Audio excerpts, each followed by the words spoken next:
Computer science videos here today to show you guys in tutorial 17 how to follow and unfollow a hashtag on Instagram using a computer. Without further ado, let us start the video. So the first thing you need to do is go all the way down to your dock, click on your web browser, which is Safari in this case, go to your account, make sure you're signed in. If not, sign in, and then go to the search box and type in a word with the hashtag.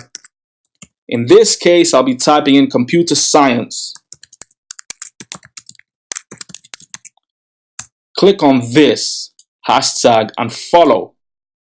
Now, when somebody posts a photo or a video with the hashtag computer science videos, it will always show up on my feed. Now, if I want to unfollow this, all you have to do is click on following.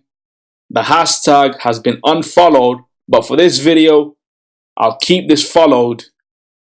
Go to my feed, and when somebody is to post a photo or a video with the hashtag computer science videos, I will see this on my feed. That's it for this video. I'll see you guys in my next tutorial. Thanks for now.